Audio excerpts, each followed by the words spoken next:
New Jersey officer, a recurring guest on the show, stopped at ATM and pizzeria instead of investigating double murder. Now to some breaking news. A Franklin Township police sergeant has been charged in connection with the response to the deadly August shooting of Lawrence Semanchik and Tyler Webb. Sergeant Kevin Bollaro is now charged with official misconduct and tampering with records. He's accused of receiving a 911 call for shots fired in the area, but instead of driving in the opposite direction, he rather drove in the opposite direction to make an ATM transaction.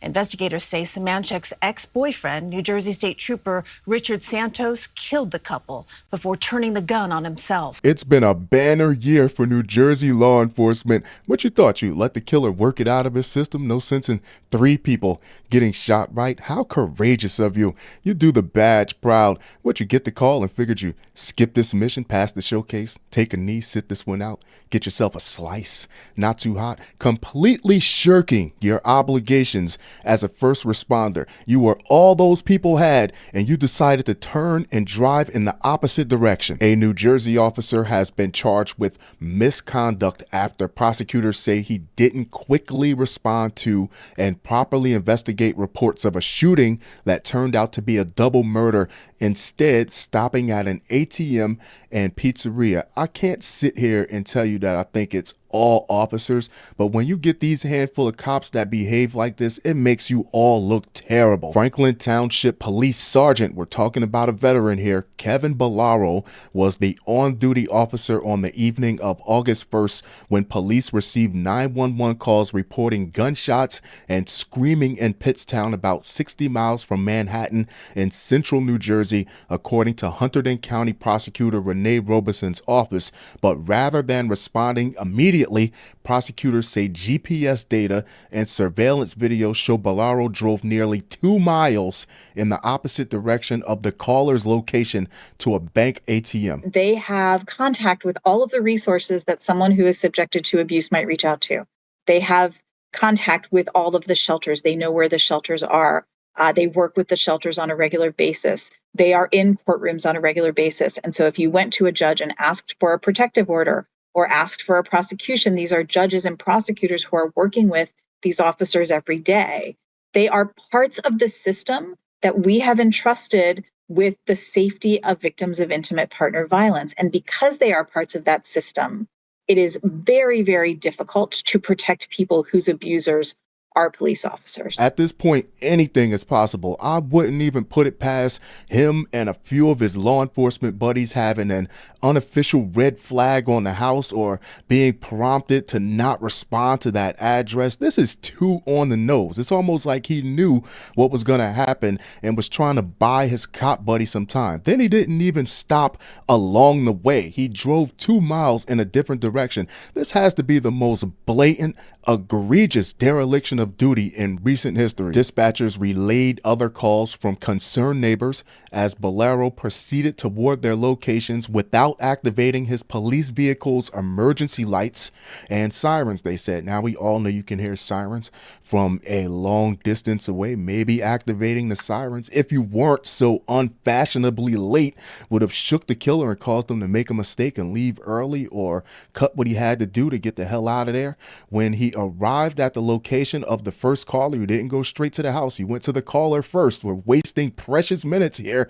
The officer told the dispatcher he didn't hear anything and said he would continue to the locations of the other callers. But Robeson's office said GPS data shows he never visited those locations before he asked the dispatcher to clear him from the scene. They say Bollaro instead headed to Duke's Pizzeria in Pittstown, where he remained for nearly an hour. There's no way you can tell me that he did not know what was going on about that house. He didn't even try to transfer the call, give the call to someone else that was definitely going to respond. Witnesses later saw him park and enter another local restaurant where he remained for roughly another hour. So that was 2 hours. That was plenty of time for this state trooper, aka the killer, to kill these 2 people with plenty of time to spare for him to watch an episode of Sons of Anarchy and get the hell out of the house. Bollaro later submitted a report in which which prosecutors say he made false statements about the extent of his investigation. They note that during the time frame he claimed to be canvassing the area,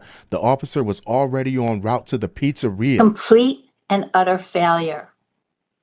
A failure that took place in the context of police officers being asked to be accountable for the actions of one of their own. It's something that we call the blue wall of silence or the code of blue, in which officers will take care of and protect one of their own.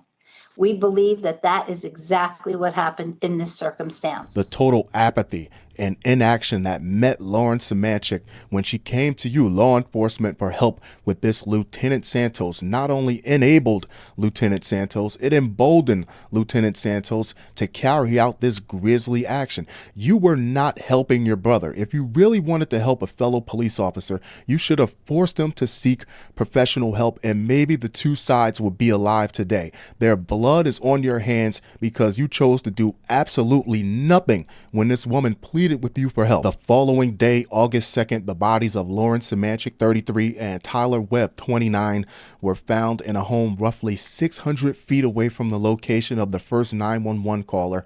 Prosecutors say the two had been shot to death by New Jersey State Police Lieutenant Ricardo Santos, who had later killed himself. Two cowards. The first coward killed himself to not face the consequences for what he'd done, and the second coward wouldn't show up for out of fear of going against the grain with his blue buddies. Bollaro has been charged with official misconduct for knowingly refraining from performing his police duties. Coward. Prosecutors said he also faces a charge of tampering with public records for knowingly making false entries in his incident report. His lawyer, Charles Sierra, didn't immediately respond to an email seeking comment Saturday, but in a statement to the New York Post called the charges unfortunate, heartless. Good start. He maintained nothing Kevin Bollaro did or did not do that day impacted or could have stopped the killings. Who are defending you officers? If you wouldn't have drove 2 miles in the other direction, and if you wouldn't have spent 2 hours away from the crime scene, this would have looked completely different. This wouldn't even have been a story. The families of the two shooting victims, meanwhile, have said they are shocked at Sergeant Bollaro's egregious conduct and believe it is the tip of the iceberg of many failures by the local and state police in the killing. Instead of doing what they were required to do, again, contact Santos's supervisors and New Jersey State Police Internal Affairs, what did they do? They actually picked up the phone and they called Santos, a lieutenant, and asked him, did you key Dr. Semanchik's car and damage it? Have you been harassing and calling her? Well, of course he denied keying her car. What lieutenant in the New Jersey State Police Department would admit to committing a crime?